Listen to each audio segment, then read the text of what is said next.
Welcome, Math 13 students. We have some review tonight to get ready for our final exam. I'll be taking a look at chapters 2, 3, and 4 from our text. Before I do that, why are we skipping chapter 1? Chapter 1 is full of vocabulary. We've used it all semester. And the material from chapter 1 that you'll encounter on the final exam is pretty minimal in some regards. You'll need to know numeric, discrete, qualitative data types. You'll need to be able to identify sampling techniques, but other than that, that's really the most of it.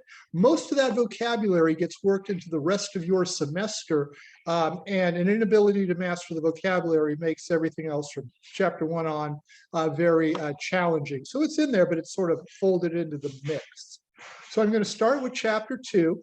As I say, I've got a presentation prepared. It's a PowerPoint presentation. I'll be reading through that in a verbatim sort of way, and I'll apologize for that right away. But it's a nice way to get examples and detail in front of students. I also have my calculator up and running, and I'll be jumping back and forth between the PowerPoint, this screen, and the calculator, and we'll go on from there. So let me go ahead, share my screen, and begin the PowerPoint presentation. And we'll go on from there.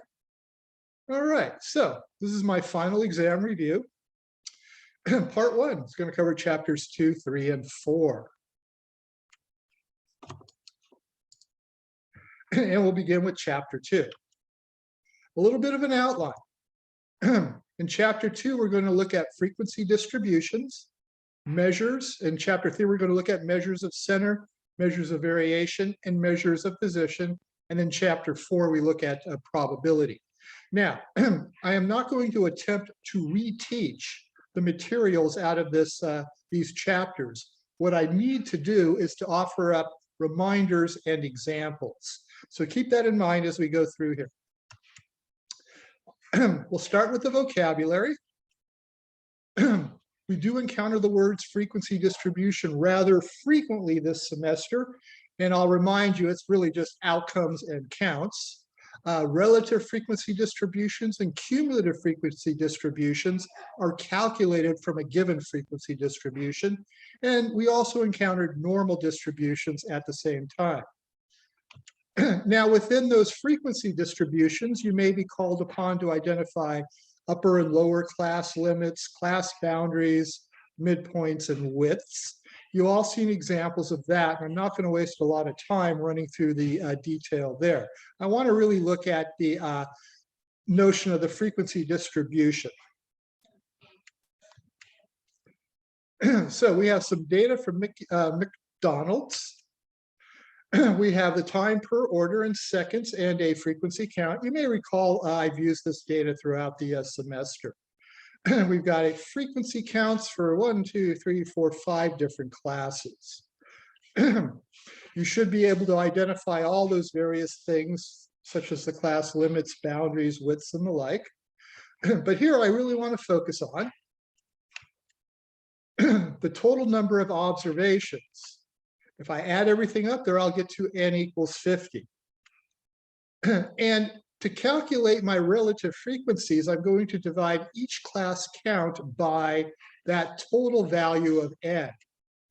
So the first class, for example, has a count of 11 out of 50, means 0.22 is the relative frequency, 22% if you like the percentage argument. The next class, 24 out of 50, about 48% of our data set lives there in that second class.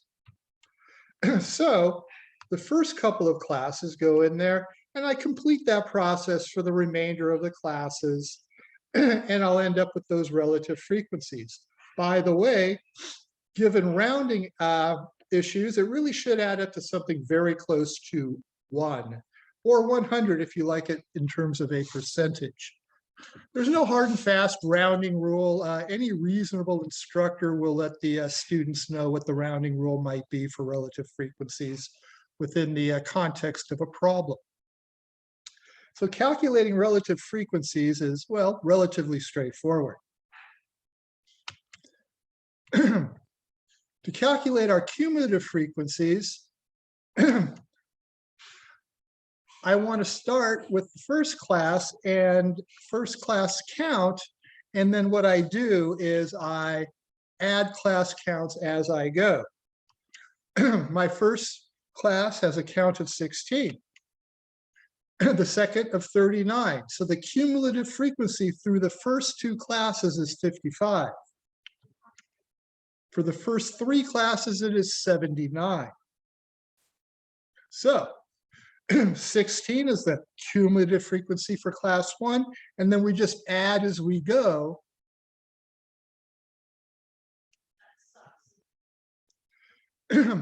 And we, oh, I didn't point out the fact that we are working with a slightly different data set here. I should have pointed that out. It's not the McDonald's data set. I've kind of put this together on the fly, so I do apologize for that. But there you go, the cumulative frequencies. It's really pretty straightforward. For some reason, it can get a little confusing, and I think it's because of the vocabulary. But it's like a running count.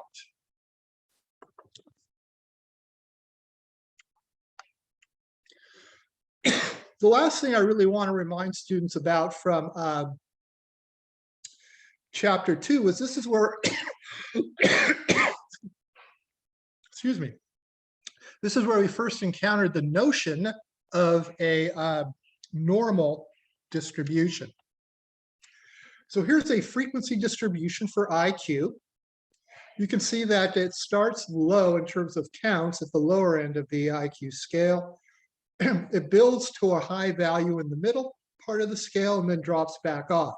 It's pretty symmetric, but not exactly so, and it shouldn't be really because, well, the real world is a very messy place. So this is the pattern that we seek to identify when we're working with a normal distribution. Do they start low? Is there a high point in the middle? Do they end low? And it is approximately symmetric. That data definitely matches or meets that requirement. And so, yes, the distribution is approximately normal. And that's really all we would ever ask a student to identify, is something along the lines of an approximate normal distribution. There are sophisticated ways to measure how close we are, but that is for a more advanced statistics course. So that was my review for the Chapter 2 material. I like to keep things basic. We don't delve into minutiae, if you will, for our final exams. So for Chapter 3, we've got some vocabulary here also. We have the mean, the median, the mid-range, and the mode. That was our measures. Those were our measures of center. We had measures of variation, the standard deviation, the variance, and the range. And then we had measures of position, significant values, z-scores, quartiles, and there were one or two others, but those are the focus that we have here.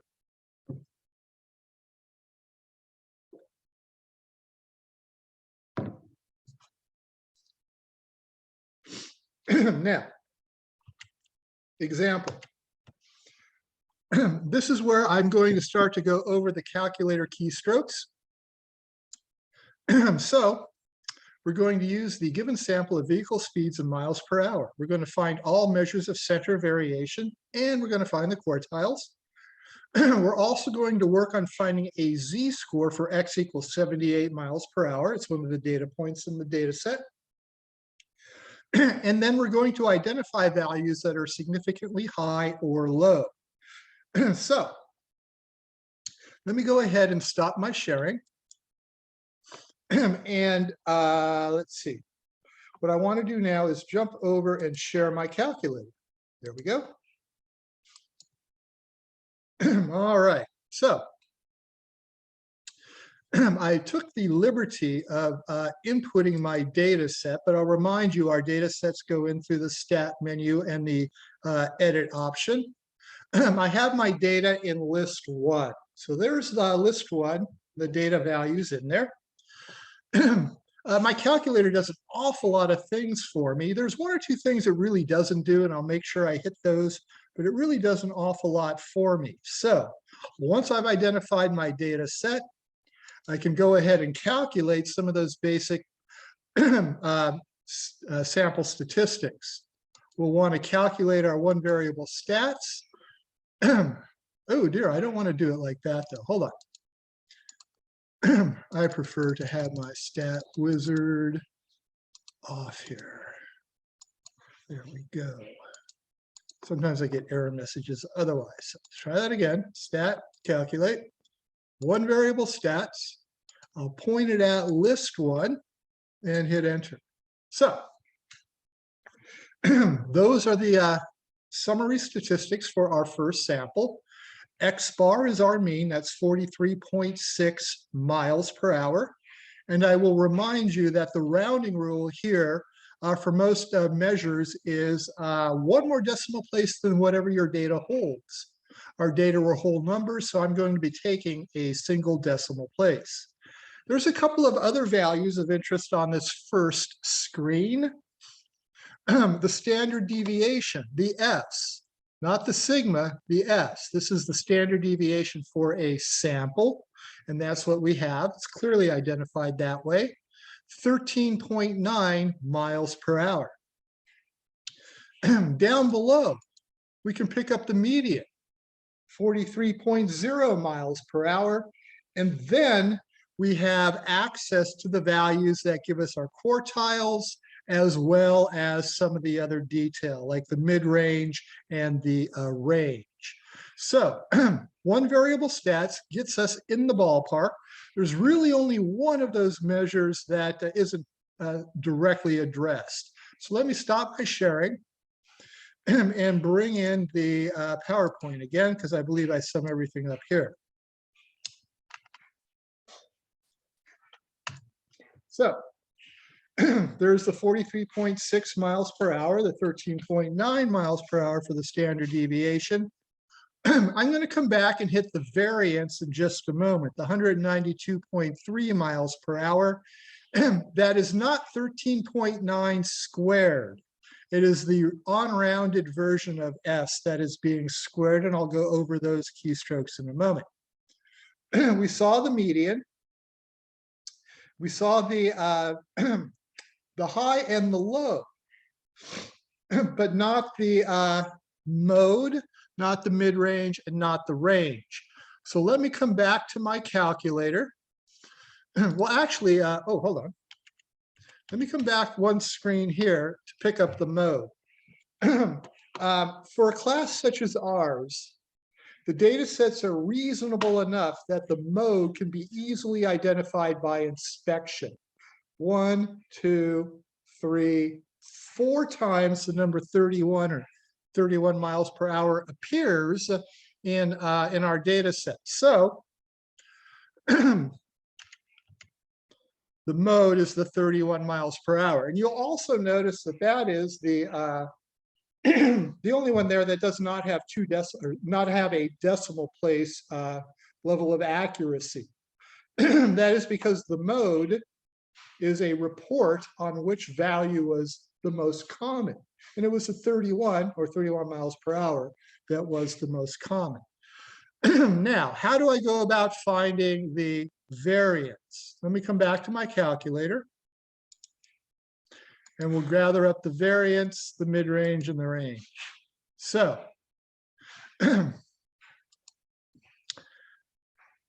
I will note that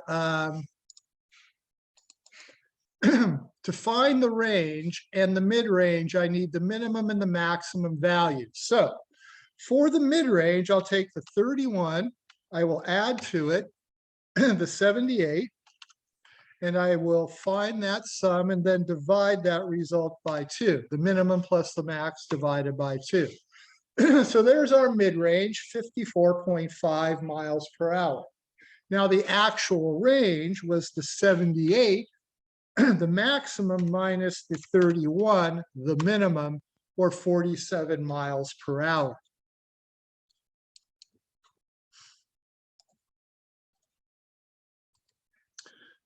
So there's the 54.5 miles per hour, there's the 47.0 miles per hour. But what about the variance? That's really the only one that can be a bit tricky for my students. You must remember that you have made a calculation and you already have a standard deviation stored in the memory of your calculator. So I find my statistics details, I locate the standard deviation, I bring that guy up and I square the standard deviation. So 192.3, that's the 1 decimal rounding there.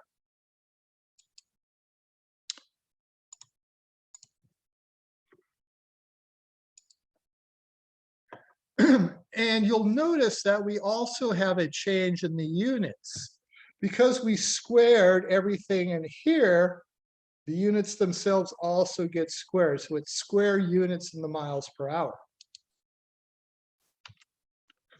The quartiles, Q1, clearly identified. Q2 is your median, also clearly identified and found on the previous screen. And then Q3.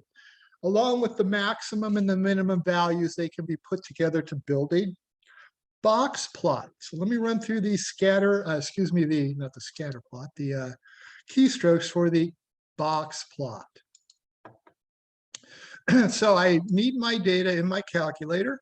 There it is in list 1. So second, stat plot. I'll select plot number 1, making sure plot number 1 is turned on. The type of plot I am looking to graph is the box plot. List 1 is where the data is. The frequency is at 1. Oh, let's see. Magenta. There we go. And then to make everything look good, zoom 9, zoom stat. And there is my box plot. It looks a little odd because it was the bottom end was loaded. And the minimum value in Q1 for this data set happens to be the same. But those are the keystrokes for the box plot. Now,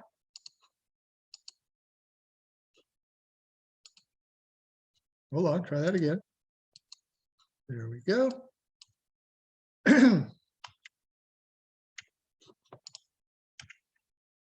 So, the detail there.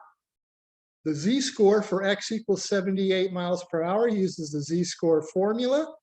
78 minus 43.6, it's x minus x bar divided by the standard deviation. 2.475, and you will note that there are no units involved. The z-score is what we call a dimensionless number.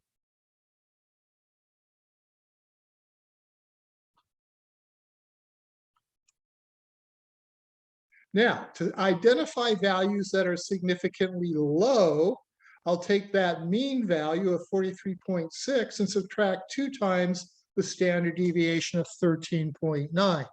That gets me to a 15.8 miles per hour. Would any speed that low or lower would be significantly, well, slow in this case.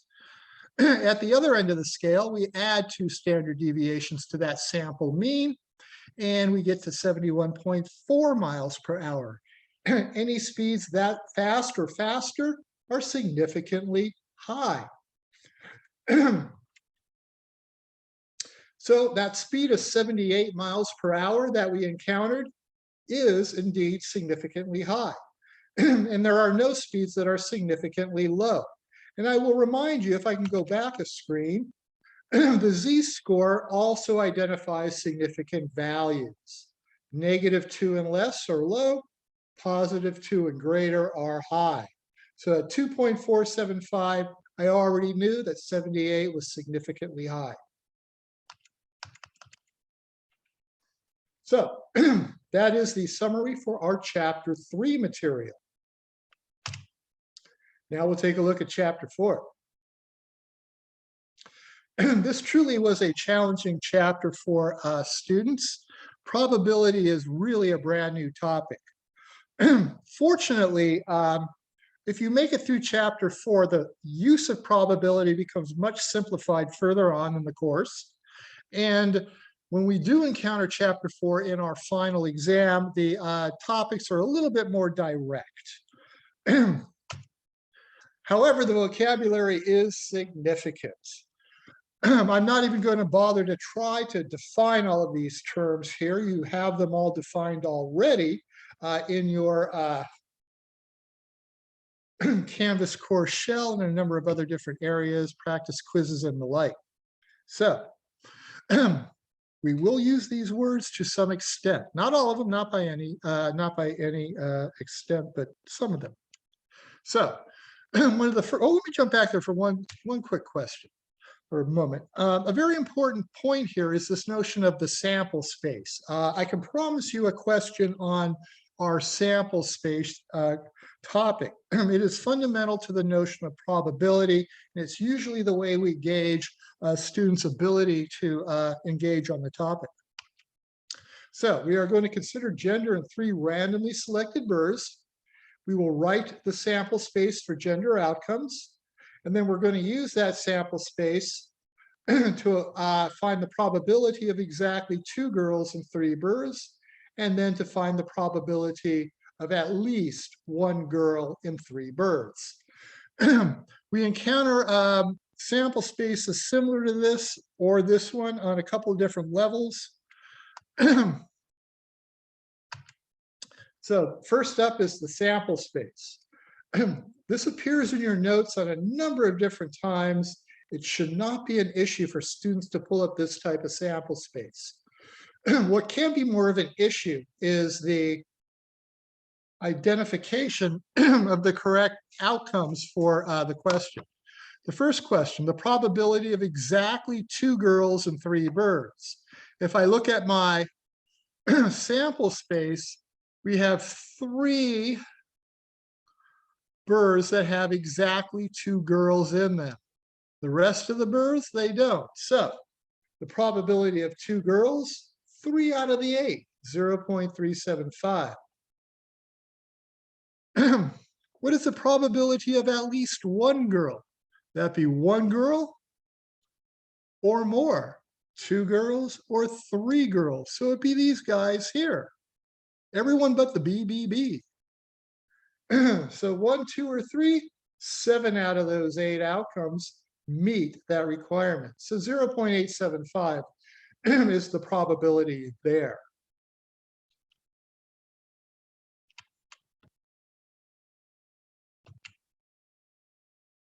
Now, some of our other data involved 2-way contingency tables. You know, we encounter this data later in the semester in chapter 11, but that's not tonight. So a survey of 1,000 students produced data on gender and major. We're going to select a single individual at random from this survey here. The event F is that the student is female. The event S is that the student is a STEM major. So I will remind people that disjoint events cannot occur simultaneously within, say, a single selection. Are those 2 events disjoint? Let me jump back one screen. Is the event of being female or being a STEM major completely separate, or is there some overlap? Yeah, there is. So they are not disjoint. There are 200 students that are both female and STEM majors. I'm going to use the addition rule to find the probability that the student is female or a STEM major. So to successfully identify this question, by the way, you need to pick up on that word or and put it together with a single selection from a contingency table. So I need to find row and column totals first.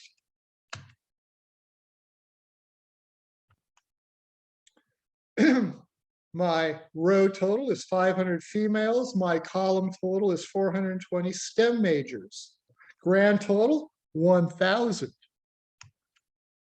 So the probability of selecting someone in a single selection who is either female or a STEM major, 500 over 1,000 plus 420 over 1,000 minus the double count, the 200 over 1,000. Common denominator makes the math very easy. So it's literally the number of successes, if you will, divided by the total number. You got to remove the double count. 720 divided by 1,000, or 0.72. So our addition rule. That word "or" is fundamental there. Another example. We have a survey of job applicants and we produce data on gender and education. We're going to select 2 individuals at random from the survey. So unlike the previous question, this time is we are going to select 2. Event S is the applicant has some college education. The event N is that the applicant has no college education. So gender and education, there we go. Now, we will sample with replacement the first example here. And we will ask, what is the probability both applicants have some college? And then I'm going to answer the same question without replacement. This time,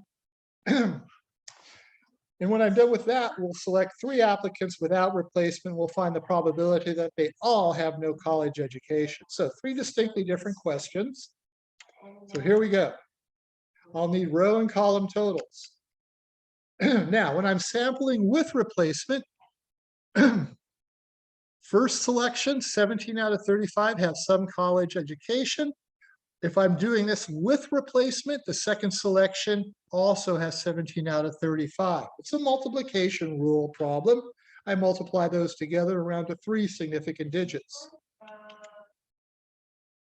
If I do it without replacement, the second selection must have the count reduced by 1.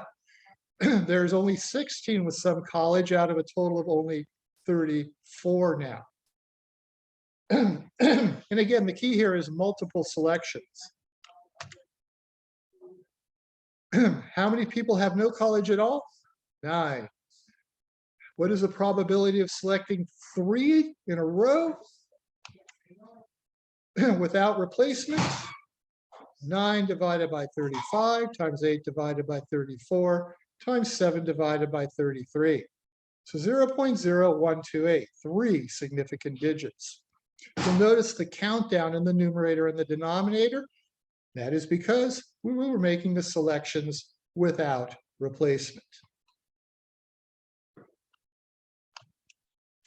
Now, I also want to look at the probability of at least 1. This type of problem occurs in a couple of different areas, and honestly can be handled a couple of different ways. So to find the probability of some event occurring at least once, we will note that at least 1 means the same thing as 1 or more. This is an important detail. And the complement of at least 1, or 1 success in X number of attempts, the complement of at least 1 is none. A little bit of notation here.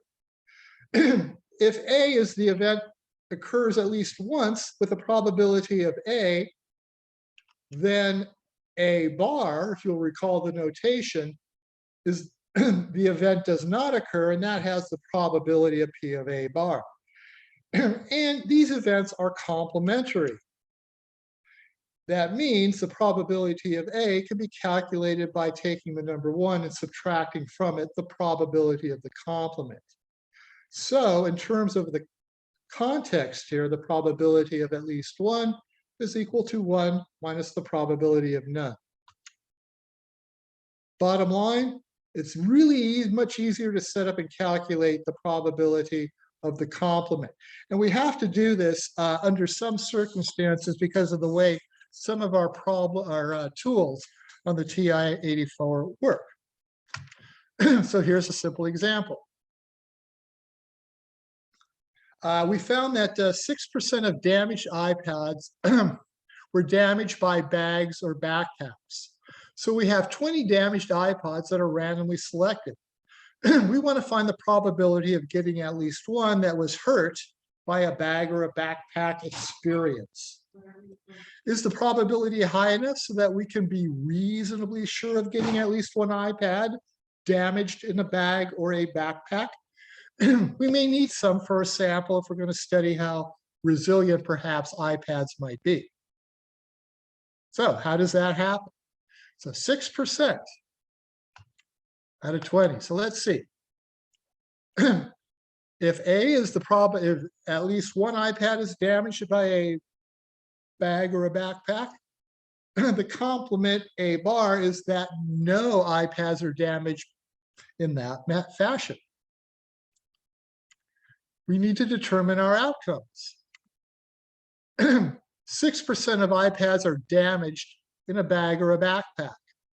That means 94% had no bag or backpack damage whatsoever. So to determine the probability for any one iPad, the probability of no damage in that fashion, 0.94. That's the 94%. So the probability of not being damaged out of all 20 of those iPads, each one has a 0.94% chance of not being damaged in a bag or a backpack. So literally that's the probability of A bar is equal to 0.94 raised to the 20th power. So the probability of at least one iPad being damaged by a bag or a backpack is 1 minus that detail there, or 0.710. If it's not clear, I have 0.94 multiplied by itself 20 times over. This is the multiplication rule in effect. These events are independent, and I'll let you review some of that, which is why we can just multiply those probabilities together. So the probability that at least one of those 20 pads being damaged in the backpack is 0.710. So you know what? It's quite likely that at least one of those iPads has been damaged in that fashion. And it may be necessary to make sure you've got a certain number of pads with a certain type of damage if you're trying to evaluate how strong your iPads are, or how robust, I guess. So that brings me to the end of my review for chapters 1, 2, 3, and 4. And yes, I know we glossed over chapter 1. So let me stop my sharing and bring it back here and stop my recording.